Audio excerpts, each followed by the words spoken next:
रामकृष्ण हरी माऊली. कशात मंडळी तुम्ही सर्व? प्राजक्ता मन जिंकण्याची वाट या चॅनलमध्ये तुम्हा सर्वांचे खूप खूप स्वागत आहे.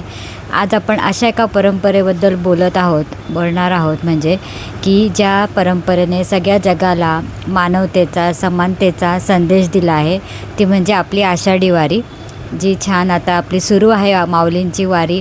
आणि ज्या सोहळ्याचं सगळे लाखो वारकरी आतुरतेने वाट बघत असतात, ती वारी आता सुरू आहे आणि सगळ्या वारकऱ्यांमध्ये आनंदाचे उत्साहाचे वातावरण आहे. सोबतीला पाऊस पण छान साथ देतो आहे आणि माऊलींच्या आळंदीतून प्रस्थान झालेले आहे छान धूमधडाक्यात.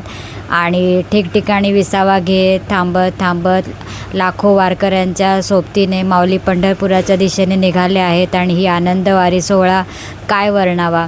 आणि गेले कित्येक वर्ष माझे मिस्टर या वारीत जात आहेत, सहभागी होत आहेत. यावर्षी दुर्दैवाने त्यांची अचानक सर्जरी करावी लागली, त्यामुळे ते वारीत सहभागी होऊ शकले नाही. पण आधीपर्यंतच्या सगळ्या वारींमधले काही गोड क्षण मी टिपलेले आहेत, ते तुमच्याबरोबर मी शेअर करणार आहे, काही फोटो आणि व्हिडिओ. आणि त्यांनी सांगितलेले अनुभव देखील तुमच्याबरोबर शेअर करणार आहे, की जेणेकरून तुम्हालाही समजेल की या वारीमध्ये एक माणूस म्हणून आपण कसे समृद्ध होत जातो, हा किती एक विलक्षण अनुभव असतो. त्याबद्दलच मी तुमच्याशी बोलणार आहे.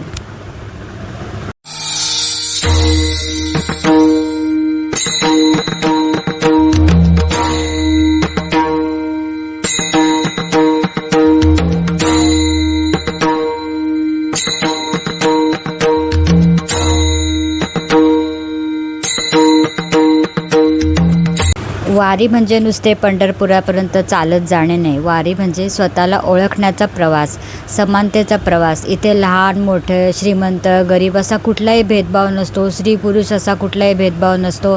सगळे एकमेकांना माऊली या नावानेच हाक मारतात. सगळे एका समान लेवलला असतात आणि कुठेही अहंकाराचा लवलेशही नसतो. सगळे अगदी त्यागबुद्धीने सगळे सेवाबुद्धीने एकत्र आलेले असतात. कुठल्याही पैशाचा मोजमाप इथे नसते. सगळे निस्वार्थीपणे आपापल्या परीने जेवढं योगदान देता येईल तेवढे सेवा करत असतात.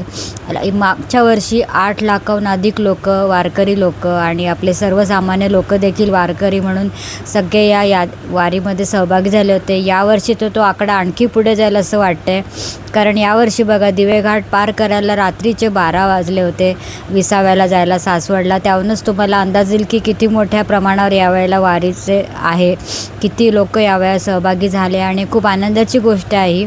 आणि मागे मी बाळासाहेबांवर व्हिडिओ केला होता, तेव्हा तुम्हाला आता त्यांचं कळलं असेल की समस्त आळंदीचं विश्वस्त मंडळ आणि आमचे बाळासाहेब यांच्या चोपदार महाराज आमचे आहेत, त्यांच्या खांद्यावर केवढी मोठी जबाबदारी असते की एवढा मोठा मॉब त्यांना सगळा कंट्रोल करायचा असतो आणि सगळं व्यवस्थित सुरळीत पार पडत शिस्तीत दिंडी सगळ्या आपल्याला पंढरपूरपर्यंत पोहोचवायच्या आहे. माऊली आपल्यासोबत आहेत, त्यामुळे ते आणि त्यांच्या खांद्यावर एवढी मोठी जबाबदारी ते व्यवस्थित पार पडत आहेत. सगळीकडे आता तुम्ही बघतच असाल कसे व्यवस्थित शिस्तीत सगळ्या दिंड्या चाललेल्या आहेत. किती छान सगळं नियोजन आहे. खूप खूप आनंद होतो की अशा व्यक्तींचा सहवासात आम्हाला लाभलेला आहे. एवढं मॉब कंट्रोल करणं सोपी गोष्ट नाही आहे. आणि त्यांचे पण कसे ते सगळं काय त्यांच्या कार्यक्रमामध्ये कुठे काय अडथळे असतील, काय संकट असतील, त्याचे कसं निवारण करतात, त्याचा पण एखादा छोटा व्हिडिओ मी टाकेल. सगळ्यांच्या समस्या समजून घेतल्या जातात, काय अडचणी असतील तर तिथेच सॉल्व केल्या जातात. सगळ्यांची सोय व्यवस्थित लागते की नाही, सगळं नियोजन बाळासाहेब व्यवस्थित बघतायत आणि त्यांची मुलं पण त्यांना साथ देत आहेत. आणि आपले वारकरी विश्वस्त मंडळ तर आहेच सगळं आळंदीचं. सगळेजण व्यवस्थित शिस्तीत माऊलींबरोबर प्रवास सुरू आहे. आज नीरा नदीमध्ये माऊलींना स्नान घेण्यात आलं. किती सुंदर क्षण होता तो देखील. आता आज लोणंदमध्ये विसावा आहे माऊलींचा. खरं म्हणजे आम्ही मस्त प्लॅन केला होता. हे म्हणाले यावेळेला मी तुला लाईव्ह मस्त तिथून शूट घेऊन आपल्या व्हिडिओवर टाकूया, सगळ्या चॅनलमध्ये लोकांना लाईव्ह दर्शन घेता येईल माऊलींचं. पहाटपूजेचं पण आम्ही लाईव्ह करायचा प्रयत्न करणार होतो, पण दुर्दैवाने ते शक्य नाही. आपण पुढच्या वर्षी नक्कीच आपण तिथून लाईव्ह घेऊया. आता आम्ही जोपर्यंत जेवढे वारीचे क्षण यांनी अनुभवले, ठिकठिकाणी जे वेगवेगळे अद्भुत लोक त्यांना भेटले, त्यांचे फोटो आणि व्हिडिओ मी आता तुमच्याबरोबर शेअर करते. हे आहेत आमचे भीमदादा. ह्यांची वर्षभराची वारी चालू असते. आळंदी ते पंढरपूर, पंढरपूर ते आळंदी. सतत ते पायी चालत राहतात आणि अत्यंत निस्वार्थी आणि योगी माणूस. 80 वर्षाच्याही वर आहेत पण किती तजेलदार आहेत बघा. केव्हाही आळंदीला यांना भेटले की ते आनंदाने मिठी मारतात. असे असंख्य प्रेमाची माणसं यांचे वारी दरम्यान जोडले गेलेली आहेत.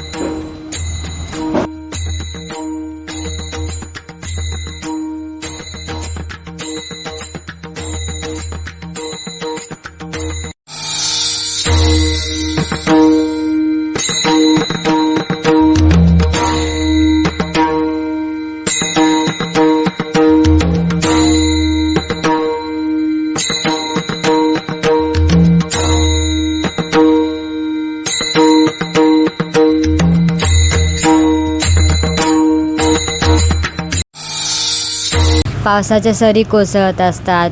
रस्त्याने सगळे चिखलाने पाय माखलेले असतात पण कुठल्याही वारकरीच्या चेहऱ्यावर तुम्हाला थकवा दिसणार नाही. ते आनंदाने ओथंबलेले चेहरे असतात. डोळ्यात आनंद असतो कारण प्रत्येक पाऊल त्यांना त्यांच्या विठोबाकडे नेणार असते. सोबत माऊली असतात त्यांचे.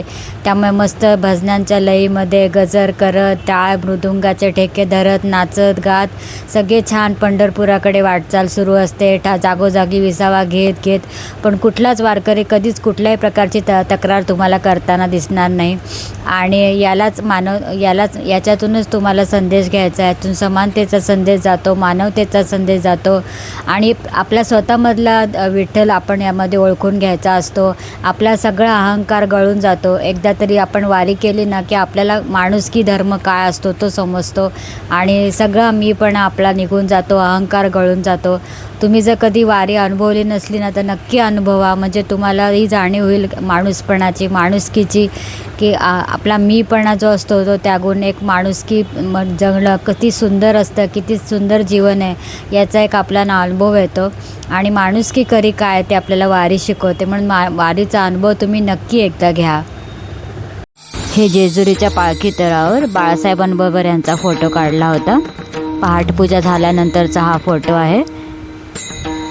वारीच्या वेळेला यांचे खूप एन्जॉय करत असतात हे लोक. किती छान ट्रक पण त्यांनी चालवून बघितला होता. सगळे प्रकारचे अनुभव घेऊन पाहिजे. वारीमध्ये खूप मजा येते. माझ्या मावशीच्या मिस्टरांबरोबर, काकांबरोबर पण एक वर्षी ते वारीत गेले होते. तो फोटो आहे हा. हे विसाव्यासाठी जरा थोडे थांबले होते चालून थकल्यावर, तेव्हाचा फोटो आहे.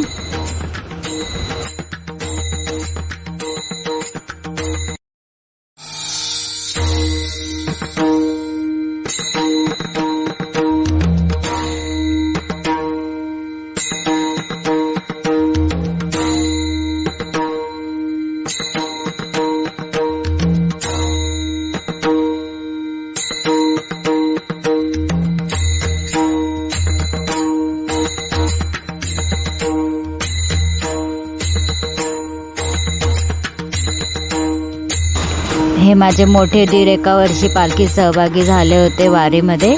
त्यांचा पण फोटो आहे माझ्याकडे, तोही लावला. दुर्दैवाने आता ते हयात नाही. मस्त विसाव्याचा आनंदाचा क्षण हा टिपलेला आहे.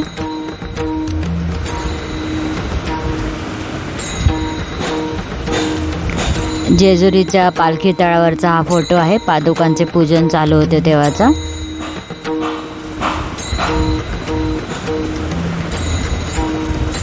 पालखी तळावर पूजा झाल्यानंतर सगळेजण आता पाया पडायला पादुकांच्या जवळ आले आहेत तेव्हाचा हा फोटो आहे. माझे मोठे दीर आणि माझे मिस्टर दोघेही आहेत त्या फोटोमध्ये.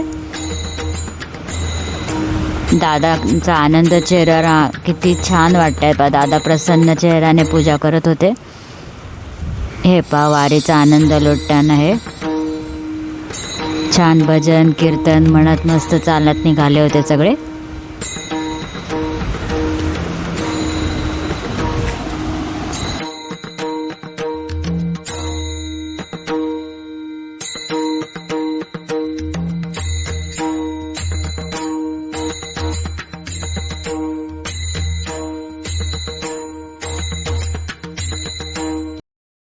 मला अजूनही आठवते जेव्हा पहिल्यांदा वारीत चालायला गेले होते तेव्हा त्यांचे कोणीही ओळखीचे नव्हते, ते एकटेच चालत होते. तर एका प्रत्येक मानाच्या दिंड्या असतात ना, त्या एका दिंड्यातील वारकऱ्यांचं त्यांच्याकडे लक्ष गेलं. तर ते म्हणाले, माऊली या आमच्याबरोबर चालायला तुम्ही निघा. आणि त्यांनी त्यांना त्यांचं समाविष्ट करून घेतले.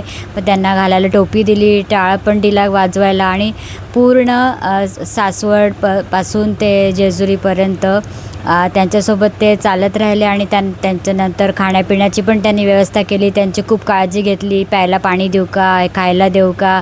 त्यांनी आल्यावर सांगितलं होतं. मला इतकं छान वाटलं, म्हणे अगदी लहान मुलासारखे मला ते जपत होते. आणि छान त्यांच्याबरोबर ते भजन म्हणत पूर्ण त्यांनी वाटचाल केली. त्यांना खूप आनंद झाला होता पहिल्याच वर्षी अगदी. आणि दुसरा अनुभव म्हणजे यमाई देवीच्या मंदिरामध्ये सासवडला पालखीने विसावा घेतला होता ज्ञानोबारायांच्या. आणि तिथे लाखो लोकांची गर्दी जमली होती. आणि यांना असं वाटत होतं की माऊलींच्या पादुकांचं आपल्याला दर्शन व्हावं. तेव्हा ते दुसऱ्या टाईमला गेले होते. पण इतकी गर्दी होती तर त्यांच्या खिशामध्ये अत्तर होतं, नंतर अष्टगंध, सगळे पूजेची तयारीत ते उभे होते. पण यमाई देवीच्या गाभाऱ्याच्या जवळपासच ते उभे होते. आणि जेव्हा यमाई देवीची आणि ज्ञानोबा माऊलींच्या पादुकांची भेट होते तेव्हा गाभाऱ्याचं दार बंद केलं जातं. आणि ठराविकच लोक आतमध्ये असतात, तिथले जे मेन लोक असतात ते. आणि पूजा संपन्न होते आतमध्ये. तर अचानक कसं काय माहिती, यांना कोणीतरी आतमध्ये ओढून घेतलं. ओ माऊली आत या. आणि गाभाऱ्याचं दार लावलं गेलं. आणि ते जवळजवळ 15-20 मिनटं तिथे बसले. माऊलींच्या पादुकांना अत्तर अष्टगंध सगळं लावलं. एवढ्या लाखोंच्या गर्दीमध्ये त्यांना 15-20 मिनटं चक्क माऊलींच्या पादुकांजवळ शांतपणे बसता आलं, नामस्मरण करता आलं. आणि चक्क दारं बंद होती. आणि आतमध्ये गाभाऱ्यामध्ये निवडक लोकांसोबत ते यमाई देवीच्या मंदिरामध्ये माऊलींच्या पादुकांजवळ बसले होते. हा इतका विलक्षण त्यांना अनुभव आला होता की ज्ञानोबारायांनीच त्यांना त्यांच्याजवळ बोलवून घेतलं होतं. आणि एवढ्या लाखोंच्या समुदायामध्ये त्यांना एकट्यांनाच आत ओढलं गेलं. आणि ते माऊलींजवळ बसता आलं. हे केवढं मोठं भाग्य. यांच्या डोळ्यातनं नुसते आनंदाश्रू वाहू लागले होते की माऊली किती माझ्यावर प्रेम करतात. मनाचे आर्तसाद त्यांना कशी ऐकू गेली. आणि मला त्यांनी ओढून घेतलं आतमध्ये. यांचे एक अनुभव सांगायला गेली ना तर अक्षरशः मोठा दिवसभराचा व्लॉग येईल, एवढे त्यांना अनुभव आलेले आहेत वारीमध्ये. तर मला जेवढे आठवले तेवढे मी तुमच्याशी शेअर केले. असे असंख्य सुंदर अनुभव त्यांना माऊलींशी अलीकडीत आलेले आहेत.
जेजुरीच्या पालखी तळावर पहाटे 5 वाजता माऊलींच्या पादुकांचे पूजन असते. त्या पूजेचे काही ग्लिम्स मी तुमच्याबरोबर आता शेअर करते. तुम्ही पण दर्शनाचा लाभ घ्या.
पूजेचं साहित्य.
ही पहा आपली पुष्पसेवा जेजुरीच्या दरवर्षी जेजुरीला आपली ही पुष्पसेवा आपल्याकडून असते.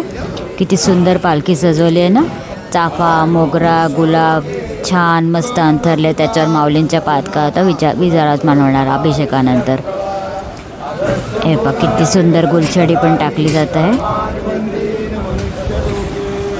वारीच्या दरम्यान एका मंदिरात विसाव्यासाठी थांबले असताना ह्यांनी शंख फुंकला होता, तेव्हाचा क्षण मी टिपला आहे.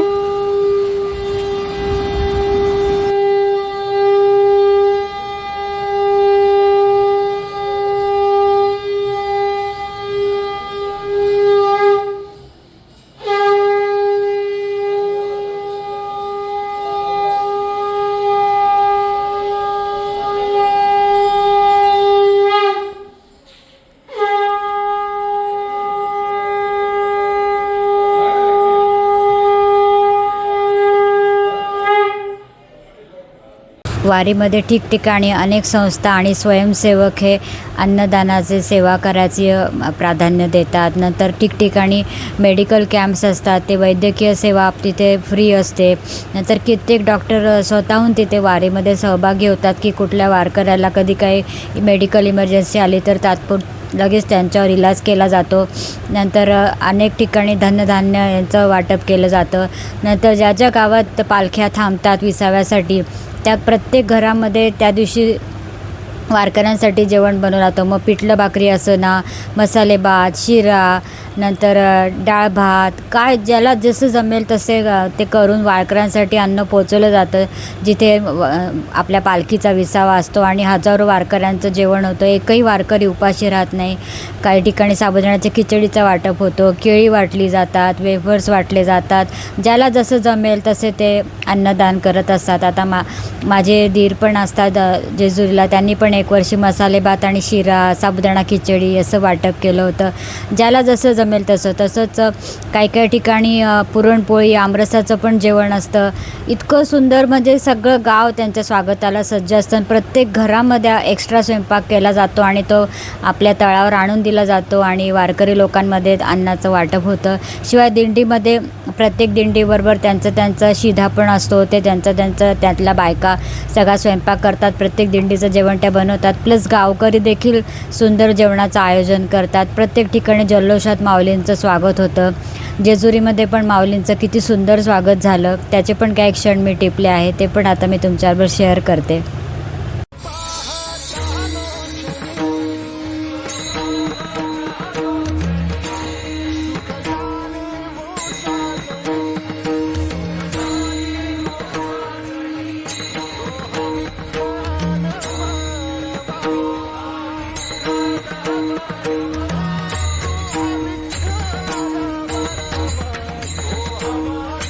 एका वर्षी हे जेजुरी टू वाल्हे चालत गेले होते आणि मस्त ते अगदी ज्ञानोबा तुकाराम या गजरात आणि छान भजन म्हणत ते सगळे चालत गेले. नंतर तिकडे वाल्हे गावामध्ये छान एका शेतामध्ये असं झाडाखाली मस्त तिथे जेवायची सोय केली होती एका संस्थेने. तिथे मस्त छान ते जेवले दिंडीमध्ये एका, आणि मस्त पिठलं भाकरी गरम गरम इतकं सुंदर ते साजूक तूप बीप इतकं सुंदर छान जेवण झालं, सगळं झालं.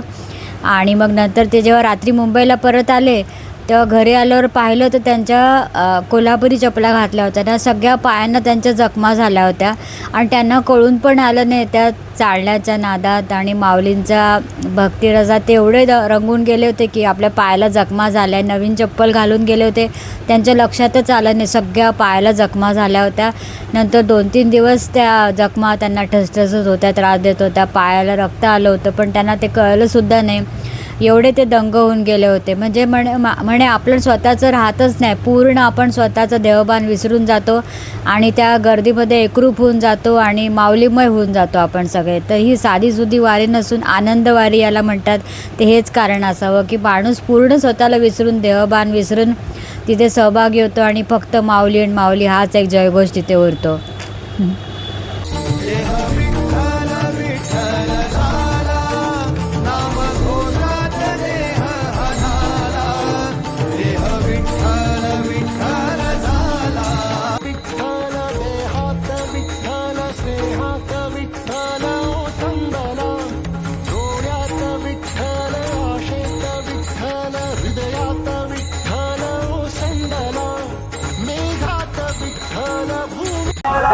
वारीतील एका मंदिरातला 20व्याचा क्षण.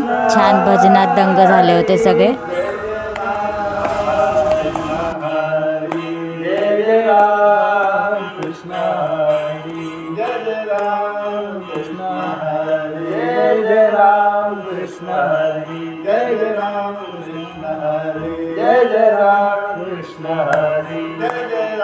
कृष्ण जय जय राम कृष्ण जय जय राम कृष्ण जय जय राम कृष्ण जय जय राम कृष्ण जय जय राम कृष्ण जय जय राम कृष्ण जय जय राम कृष्ण जय जय राम कृष्ण जय जय राम कृष्ण जय जय राम कृष्ण हरि जय जय राम कृष्ण हरि जय जय राम कृष्ण हरि जय जय राम कृष्ण हरि जय जय राम कृष्ण हरि जय जय राम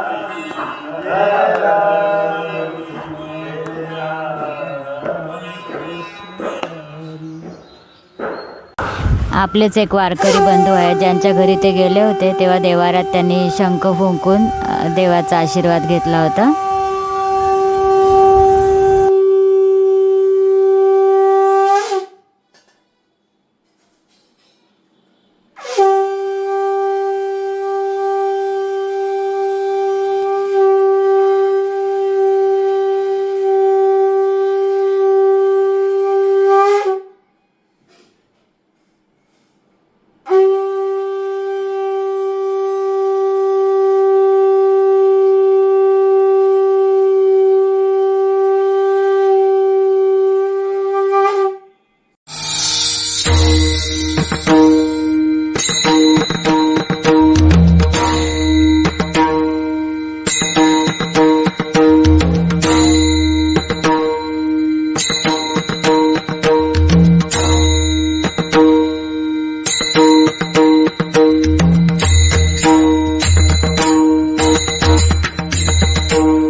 वारी चालून संपत नाही तर वारी कायमची मनात राहते.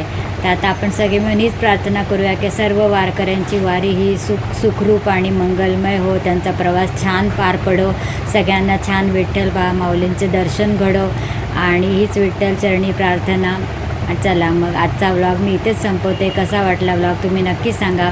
भेटू पुढच्या नवीन विषयाच्या व्लॉगमध्ये. तोपर्यंत सगळ्यांना रामकृष्ण हरी.